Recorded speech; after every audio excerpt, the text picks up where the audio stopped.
வணக்கம். Big Boss season 9 பாருங்க. எந்த சீசன் சொல்றது கூட தெரில, அந்த மாதிரி போயிட்டு இருக்கு. இன்னைக்கு எத்தனாவது நாள்னு கூட தெரில. பட் பிக் பாஸ் வீட்டில் இவ்வளோ நாள் போன விஷயங்கள்ல, இவ்வளோ நாள் கடந்த நாட்கள்ல நேற்று எபிசோட் கொஞ்சம் நல்லா இருந்த மாதிரி ஃபீலாக இருந்தது. மெயினாக பார்த்தீங்கன்னா அந்த நீயும் பொம்மை நானும் பொம்மை அந்த மாதிரியான ஒரு டாஸ்க் இந்த டைம் மாஸ்க்கை வச்சிருந்தாங்கல்ல, ஓரளவு அதில் கொஞ்சம் கண்டென்ட் இருந்தது. யார் யார் என்ன மென்டாலிட்டியில் விளையாடுறாங்கிறத ரொம்ப தெளிவாக தெரிஞ்சது. அதை தாண்டி பார்த்தீங்கன்னா யாருமே எதிர்பார்க்காத மாதிரியான ஒரு காம்போ திவாகர் வினோத், அதாவது ஏறக்குறைய மெய்யழகன் காம்போ அப்படின்னு சொல்கிற மாதிரி தான் இருந்தது. எனக்கு தெரிஞ்சு இதுவரை பார்த்தீங்கன்னா லவ்வரோட காம்போ இல்லை கேப்டன் மவுஸ் காம்போ இந்த மாதிரியான காம்போலாம் வந்திருக்கு. பட் இந்த காம்போ கொஞ்சம் டிஃப்ரெண்ட்டாக இருக்குது. எனக்கு தெரிஞ்சு இதுவரை வந்த சீசனில் இந்த மாதிரியான ஒரு காம்போ உருவானதில்லை. கண்டிப்பாக இந்த வாரம் இந்த காம்போ பற்றி பேசுவாங்க. இவங்க ரெண்டு பேருக்கு நடுவில் நடக்கிற அந்த கவுண்டர்ஸ்லாம் பயங்கரமாக ஒர்க் அவுட் ஆகும்னு நம்புகிறோம். ஏன்னா நேற்றே நல்லா இருந்தது. இதுவரை வந்த சீசனில், இதுவரை வந்த எபிசோட்ஸில் நிறைய விஷயங்கள் டாக்ஸிக்காக தான் இருந்திருக்கு இந்த சீசனை எடுத்துக்கிட்டிங்கன்னா. ஆனால் இந்த விஷயங்கள் கொஞ்சம் நல்லா இருந்தது. அதை தாண்டி பார்த்தீங்கன்னா பிக் பாஸ் வீட்டில் கண்டென்ட் கொடுக்குற ரெண்டு பேர், திவாகர், பார்வதி. பார்வதி கொடுக்குற கண்டென்ட் அவங்களுக்கு ஃபேவராக இருக்கா இல்லை அவங்களுக்கு எகென்ஸ்டாக இருக்கா, அதை தாண்டி அவங்க அந்த எபிசோட்ஸில் நிறைய டைம் அவங்க ஆக்குப்பை பண்ணிக்கிறாங்க. நேற்று எபிசோட்ஸில் கொஞ்சம் கம்மியாக ஆக்குப்பை பண்ணது வந்து திவாகர் தான். பட் எல்லாருமே அவங்கவுங்க கருத்தை சொல்லும் பொழுது திவாகர் ஒரு படி மேலே போய் ஸ்கோர் பண்ணுறாரு. எனக்கு தெரிஞ்சு அந்த மனுஷன் பக்காவாக பிக் பாஸை புரிஞ்சுட்டு தான் இந்த வீட்டுக்குள்ளே வந்திருக்காரு அப்படிங்கிற மாதிரி தோணுது. ஏன்னா அவர் சொல்கிற விஷயங்கள், அவர் சொல்கிற கவுண்டர்ஸ் எல்லாமே அப்படி ஒரு ஃபீலை தான் கொடுக்குது. அதை தாண்டி பார்த்தீங்கன்னா கமருதீனோட நடவடிக்கைகள், திரும்ப திரும்ப பாடி ஷேமிங் பண்ணுறது, ஒருத்தரை வந்து டீக்ரேட் பண்ணுறது, தப்பாக பேசுறது, இந்த மாதிரியான எண்ணங்கள் அவருக்கு தொடர்ந்து இருந்துக்கிட்டே இருக்கு. லாஸ்ட் வீக் விஜய் சேதுபதி வான் பண்ணதுக்கு அப்புறமும் இந்த மாதிரியான விஷயங்களை வந்து கமருதீன் பண்றது அவர் இந்த பிக் பாஸ் வீட்டில் இருக்கிறதுக்கான ஒரு தகுதியை குறைச்சிக்கிட்டே இருக்கும். அதை தாண்டி பார்த்தீங்கன்னா இந்த வாரம் யாரு வெளில போவாங்கிறது அப்பட்டமாவே தெரிஞ்சது. அப்சரா அவங்க தான் இந்த வாரம் வெளில போறதுக்கான வாய்ப்புகள் நிறைய இருக்கு. இன்னொன்று, இந்த பிக் பாஸ் வீட்டில் என்ன கேம் பிளே பண்றாங்கிறது நிறைய பேருக்கு தெரிய மாட்டேங்குது.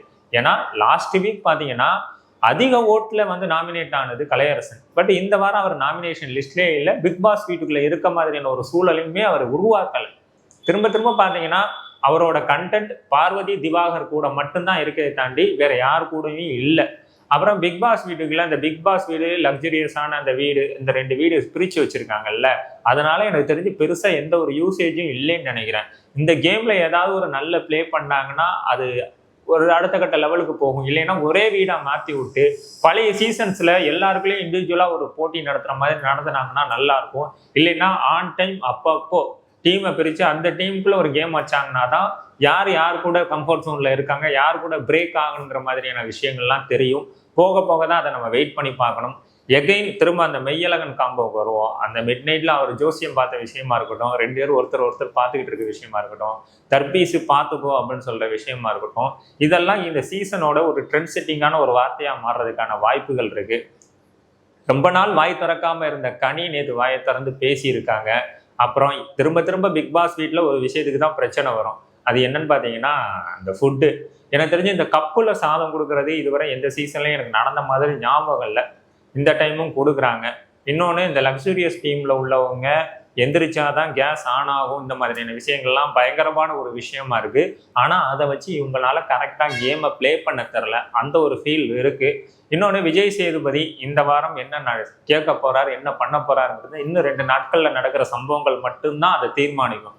ஏன்னா பெருசா எதுவுமே நடக்கலை. இன்னொன்று, கெமியோட மேட்ரை போன டைம் வந்து திவாகர் மேல அவங்க வச்ச அக்யூசியேஷனை விஜய் சேதுபதி கேட்கல. இல்லை, நான் லாஸ்ட் வீடியோலையும் மென்ஷன் பண்ணியிருக்கணும், நான் அதை மென்ஷன் பண்ணல. இன்னொன்று என்னன்னா, இந்த அன்சீன்ல ஏப்பா நல்ல நல்ல போர்ஷன்ஸ்லாம் கொண்டு போய் வைக்கிறீங்க, அதை தனியாக பார்க்க வேண்டியிருக்கு, இல்லைன்னா தேடி ஏதாவது சோசியல் மீடியாவில் பார்க்க வேண்டியிருக்கு அப்படிங்கிற ஒரு கேள்வி இருக்கு. இன்னொன்று, பிக் பாஸ் வீட்டுக்குள்ள கெட்ட வார்த்தைகள் கொஞ்சம் பயன்படுத்திக்கிட்டு இருக்காங்க. விஜய் சேதுபதி அதை கண்டிச்சாருன்னா கொஞ்சம் நல்லா இருக்கும். ஏன்னா வர வர இதெல்லாம் நார்மலைஸ் பண்ணாங்கன்னா போக போக சீசன்ஸ்ல இது நிறைய போகும். ஏன்னா லவ்வை நார்மலைஸ் தான் பண்ணணும். எல்லாரும் லவ் பண்ணலாம், தப்பு இல்லை. அந்த லவ் உண்மையா இருக்கணும். கண்டென்ட்டுக்காக லவ் பண்ணுங்கிற ஒரு சூழலை பிக் பாஸ் வீட்ல நார்மலைஸ் பண்ணிட்டாங்களோங்கிற ஒரு ஃபீல் வருது. கமருதீன் போன வாரம் வந்து பார்வதி மேல ஒரு ஃபீல் இருக்குங்கிற மாதிரி பேசினாப்புல, இந்த வாரம் அரோரா மேல ஃபீல் இருக்க மாதிரி பேசினாப்புல.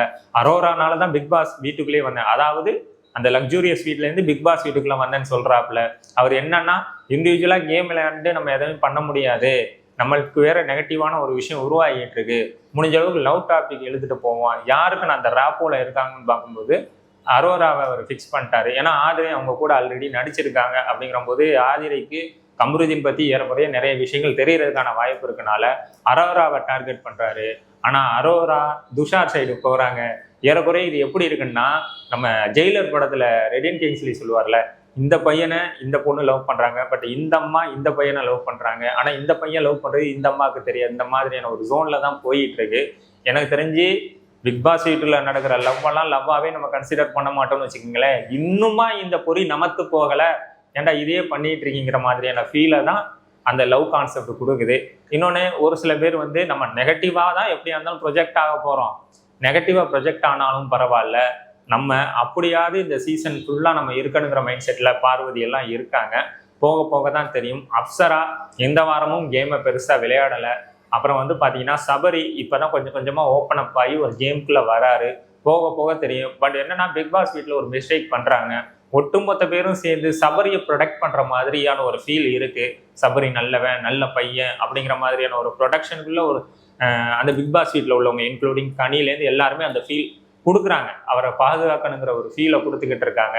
இன்னொன்று, நேற்று எபிசோட்ஸில் வந்து வார்த்தைகளை நிறைய விட்டாங்க பார்வதி. அதில் என்ன பண்ணாங்கன்னு பார்த்தீங்கன்னா, அவங்கள பிக் பாஸ் வீட்டை விட்டு வெளியில் அந்த டாஸ்க்கை விட்டு வெளில அனுப்பிச்சிட்டாங்க. இனி நீங்கள் டார்கெட் பண்ணி தான் பண்ணுறீங்கன்னா ஒட்டுமொத்த ஹவுஸ்மேட்டு கூட நீங்கள் சண்டை போடுறீங்க, நீங்கள் அவங்கள்ட்ட விடாப்பிடிவாகவும் பிடிவாதமாகவும் இருக்கீங்க. அப்போ யார் நமக்கு பிரச்சனையாக இருக்காங்களோ அவங்கள ஃபர்ஸ்ட் தூக்கணுங்கிற ஒரு எண்ணம் எல்லாருக்குள்ளேயும் வரும். ஏன்னா அமைதியாக இருக்க கனிக்கே நான் கண்டிப்பாக பார்வதியோட மாஸ்க் எடுத்தேன்னா வைக்க மாட்டேன்னு சொல்கிற அளவுக்கான ஒரு கேமாக தான் போயிட்டு இருக்கு. பிக் பாஸ் வீட்டில் உள்ளவங்க ஒரு விஷயத்த புரிஞ்சுக்கணும். நம்ம யாரை அதிகமாக நீங்கள் வெறுக்க ஆரம்பிக்கிறீங்களோ மக்கள் அவங்கள லவ் பண்ண ஆரம்பிச்சிருவாங்க. தலைவர் திவாகருக்குமே பார்த்து தான் நடந்திருக்கு. பார்வதிக்குமே ஸ்டார்டிங் ஸ்டேஜில் அப்படி நடந்தது. அவங்களோட ஓவரான வாய் அந்த ஒரு விஷயத்த இப்போ லைட்டாக மழுங்கடிச்சிருக்கு. நீங்கள் அவங்கள மீண்டும் மீண்டும் வெறுப்புகளை உருவாக்கி மக்கள் மனசில் ஒரு ஆதரவை கொண்டு வர மாதிரியான சூழலை உருவாக்கிடாதீங்க. அவங்கவுங்க இண்டிவிஜுவல் கேமை விளையாண்டாங்கன்னா ஒரு பயங்கரமான ஃபீலாக இந்த பிக் பாஸ் இருக்கும். ஏற்கனவே இந்த பிக் பாஸில் வைக்கப்பட்ட விமர்சனம், நீங்கள் யாருமே இந்த பிக் பாஸ் வீட்டுக்குள்ளே தகுதி இல்லாத ஆட்கள் அப்படிங்கிற ஒரு விமர்சனம் தான் தொடர்ச்சியாக வைக்கப்பட்டுக்கிட்டு இருக்கு. ஏன் இவ்வளோ உட்காந்து வீடியோ போட்டு ரிவ்யூ பண்ணுற எனக்கே வியூஸ் போக மாட்டேங்குது. பிக் பாஸை எத்தனை பேர் பார்க்குறாங்க? நிறைய பேர் இந்த டைம் பிக் பாஸை ரிவ்யூ பண்ணல. பெருசாக ஒரு 4-5 சேனல்ஸ் தான் பண்ணுறாங்கும் போது பிக் பாஸ்க்கான மாஸ் குறைஞ்சிக்கிட்டு இருக்கு. இல்லை, போன ஆடியன்ஸை மொத்த பேரையும் திரும்ப கொண்டு வந்து பார்க்கணும்னா இவங்க இண்டிவிஜுவலான கேம் விளையாடணும். ஆனால் நிறைய பேர் லவ்வு, கான்ட்ரவர்சி கேம் இந்த மாதிரி விளையாண்டு ஜெயிக்கணும்னு நினைக்கிறாங்க. அது மக்களுக்கு எந்த அளவுக்கு பிடிக்குன்னு தெரில. போக போக பார்ப்போம். இன்னைக்கு டாஸ்க்லேயுமே திரும்ப பார்வதி ஹவுஸ்மேட் அப்படிங்கிற ஒரு ஜோனை பார்வதி உருவாக்க நினைக்கிறாங்க. அதில் அவங்க தெளிவாக இருக்காங்க. ஆனால் அதை புரிஞ்சிக்காம பிக் பாஸ் ஹவுஸ்மேட் வந்து அவங்க கூட சண்டை போட்டுக்கிட்டு இருக்காங்க. ஒரு சில டைம் பார்வதி என்ன பேசினாலும் சைலண்டாக போயிடுறாங்க. த்ரூஅவுட் அந்த சீசன் அவங்க அப்படி போனாங்கன்னா பார்வதி ஒரு கட்டத்துக்கு அப்புறம் பேசுறதை விட்டுட்டு அவங்க கேமையாவது விளையாடுவாங்க. திரும்ப நீங்கள் அவங்க கூட சண்டைக்கு போனீங்கன்னா இதுதான்டா நம்ம கேம் பிளானு, இதில் நம்ம இறங்கி அடிப்போங்கிற ஒரு மைண்ட் செட்டோட விளையாடுற மாதிரி இருக்கும். அடுத்த எபிசோட்ஸில் பார்ப்போம் என்ன நடக்க போகுதுன்னு. பிக் பாஸ் வீடு பத்திக்கிட்டு எரியுதா, இல்லை ஏதாவது இந்த டைமும் புஷ்வானமாக போகுதாங்கிறத நம்ம வெயிட் பண்ணி பார்ப்போம். அடுத்த வீடியோவில் சந்திப்போம். நன்றி, வணக்கம்.